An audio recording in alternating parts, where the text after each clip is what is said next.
So from stolen apples to skipping lines, we told you that this morning. Recently in the news, there have been several crimes caused by minor disputes. Well, minor to some of us, obviously not minor to everyone. Joining us now to explore Jamaica's crime problem in connection with an inability to manage anger is Dr. Ganesh Shetty, consultant child and adolescent psychiatrist. Good morning, sir. Welcome to Smile. How are you? I'm fine, thank you. Good morning, Mr. Well and Mr. Williams. Yeah. Isn't anger natural? Anger is natural. Anger is your right. Once it is on the right person for the right reason, to the right extent, and you express it in the right way, in the right place and time.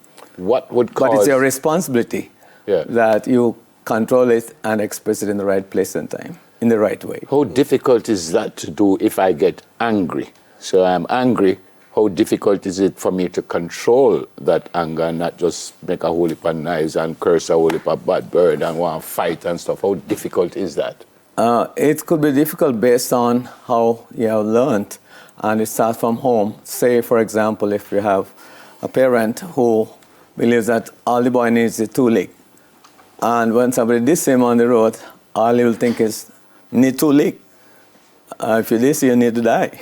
And it's deeper. What we see on the road, what is in the news, is tip of the iceberg.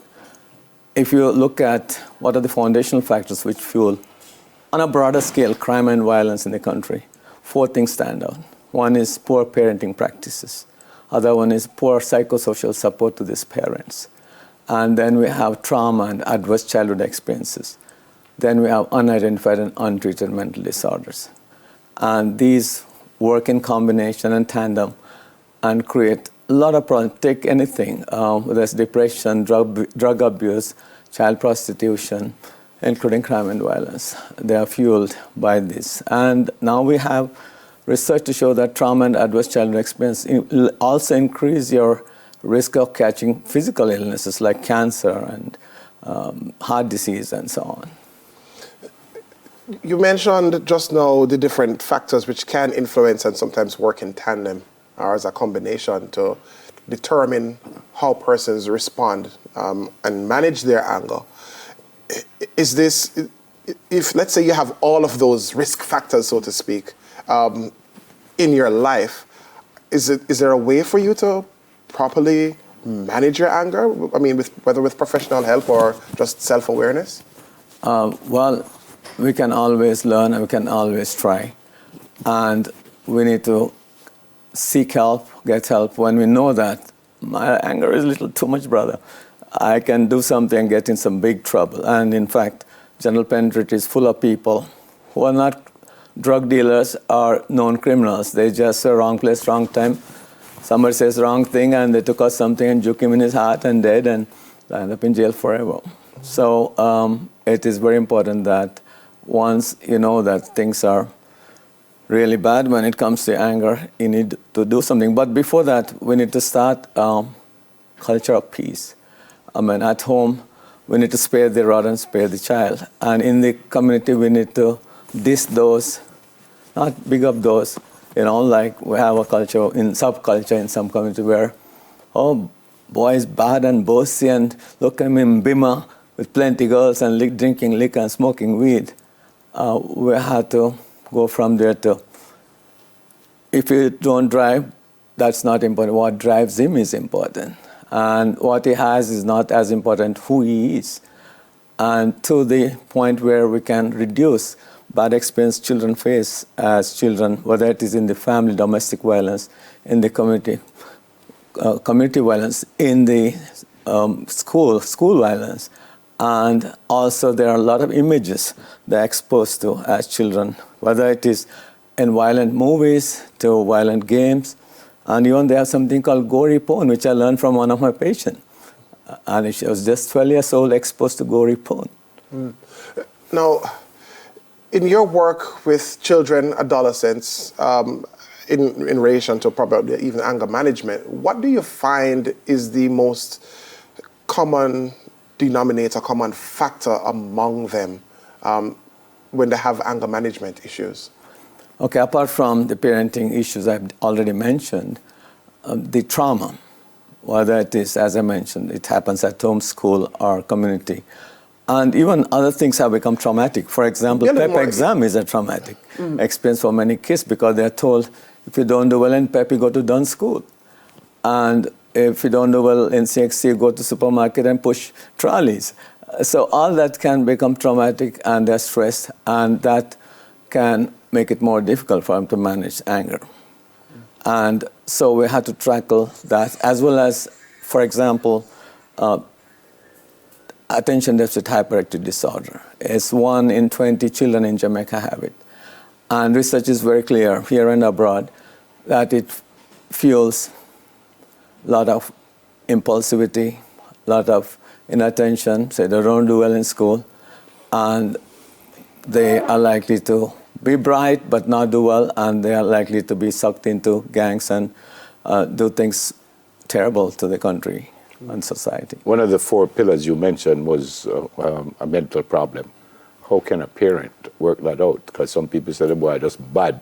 I was bad in bad, as you have already said. So how would a parent know that my child maybe has a mental issue? Okay, that's why we clinicians have to move out of the clinic and go to school and PTA meetings and community meetings and make parents know what are the signals which they can see it for what they are, not as just bad behavior, but could be a learning problem, could be an attention problem, could the child is depressed and miserable, and seek help. And the fact is, we have about 160,000 children, according to Capri study, who might have mental health issues, and 40,000 of them have a severe mental health issues. Although we have 20 clinic sites, but a lot of really dedicated people working to help them, not enough. And it's not enough elsewhere either. In the US, they see only 1 out of 3 children with mental disorders. Canada, 1 out of 6. So we have and we are trying to move out into schools and community. For example, there's a school mental health literacy program which teaches teachers and children what to look out for, what is the pillars of mental well-being, and when there is some problem, how we can seek help and receive help. Yeah, that 160,000 that you mentioned, we know, they know that there is a mental health problem? Or majority of them may not, because if they have learning problem, I'm just slow. If they have ADHD, I'm just busybody. Boys being boys will be a little hyperactive. But sorry to jump in. So where did that come from? That's 160. If they're not certain that it's a mental problem. It's an estimate, and worldwide, anywhere from 10 to 20% of children will have mental disorders. And in communities where there are some adverse psychosocial situations, worse. I mean, we have about 800,000 children in the island. 20% of that is 160,000. And 5% of that will be 40,000 who will have severe mental disorders. Oh, so it's, as you just pointed out, it's an estimate based on the global average. Yes. So you're not suggesting that it is not necessarily so? I would challenge bright researchers in this country to do a study. If it's not that, it is almost that, I would say, because of so many psychosocial problems our people face, poverty and other issues which are promoted by the system. We have a monetary system. If you have no money, there's no honey. And your materialistic system, if you don't have a house and a car, you're nobody. And we have a military system where we have Don has a military and JDF has a military, and they're at war with each other, and innocent people suffer.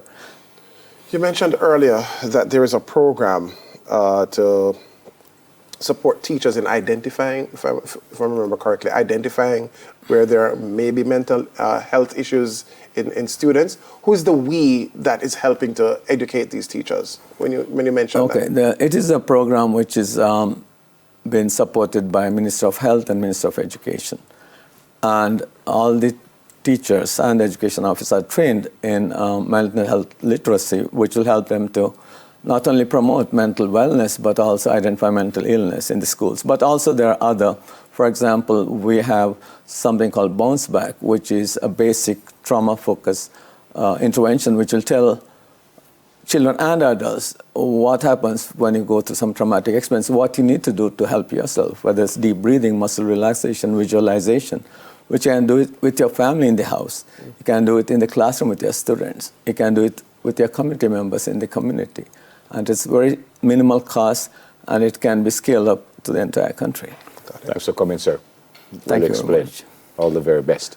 Keep up the good work. There's an African proverb that says, the ruin of a nation begins in the home of its people. Dr. Ganesh Shetty, consultant child and adolescent psychiatrist. Up next. Well, Neville and I will have a conversation, so stay with us.